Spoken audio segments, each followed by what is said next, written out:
Good afternoon, my name is Daniel Stalcup and I'm a living historian here at the Alamo, and today I'm going to speak with you about the connection between the annexation of Texas and the Mexican-American War.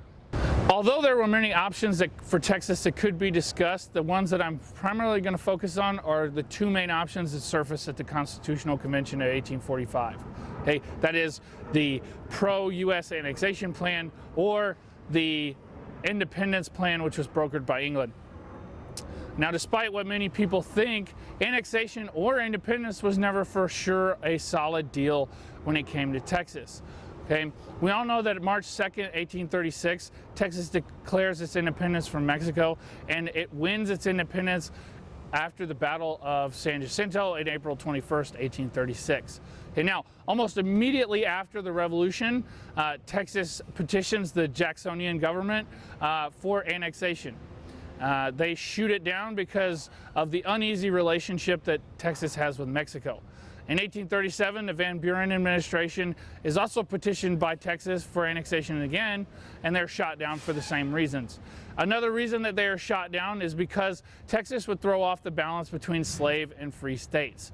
And now, left with this in the extreme anti-annexation sentiment in the United States Congress, Anson Jones, who is essentially the Foreign Relations Committee chair for the Texas government, withdraws the annexation offer in 1838.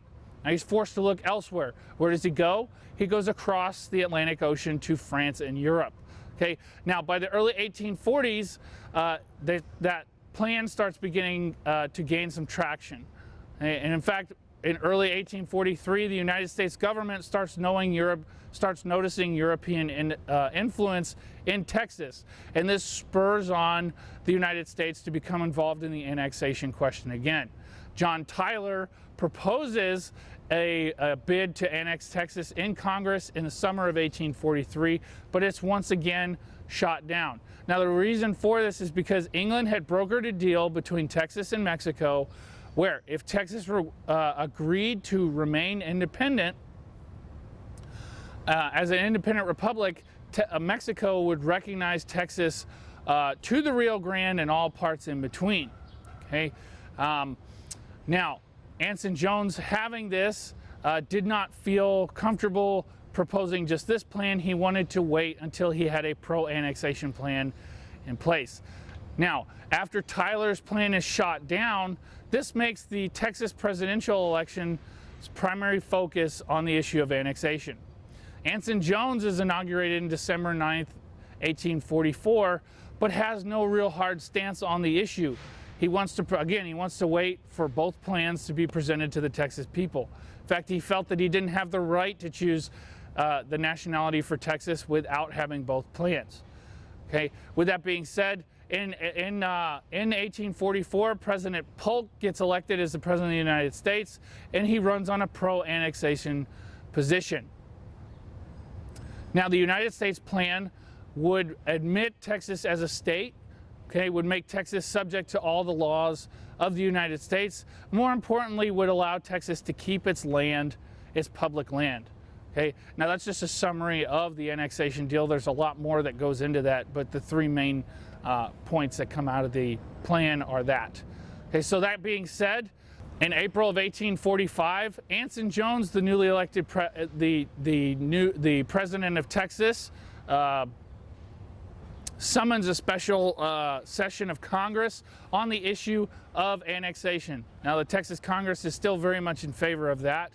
Okay, now in May of 1845, a special constitutional convention was formed, or was called to set up the framework of the Texas government, but also establish a constitution for the state of Texas. 56 calendar days, 61 delegates of the 1845 Constitutional Convention established the document that would remain the basis of Texas's 5 constitutions. Only one was a native Texan, and that was Jose Antonio Navarro. Thomas Jefferson Rusk was selected as the president of the convention because of his military and political experience. And in his opening statements to the convention said that the terms of annexation are alike honorable to both Texas and the United States. And with that being said, Anson Jones signs the annexation deal to the United States July 4th, 1845, and it wouldn't be until December 29th, 1845 that President Polk would sign those documents as well. A formal ceremony admitting Texas into the Union would occur in February of 1846. That being said, Mexico would push back on the issue of annexation. Because Texas did not sign the deal with Mexico, Mexico refused to recognize the Texas boundary as the Rio Grande.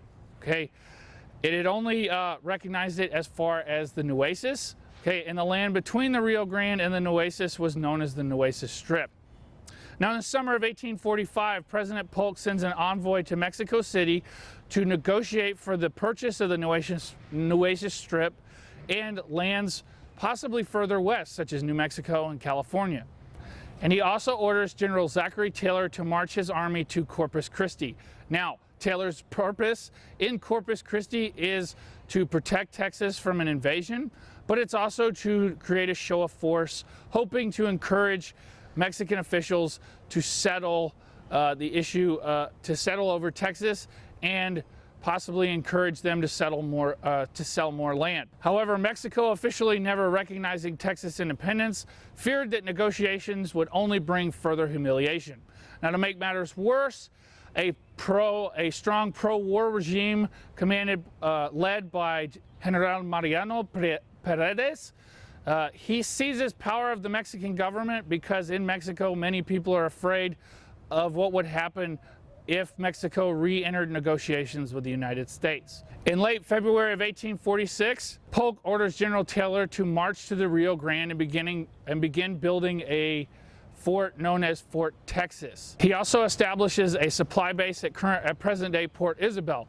Now, Mexico doubles down and expels the U.S. envoy from Mexico City, and then begins to send the Army of the North, commanded by General Arista, to Matamoros. On the evening of April 24th, 1846, 1,600 Mexican cavalry soldiers cross over the Rio Grande, and then on the next day they overwhelm a 63-man scout party, a U.S. Army scout party.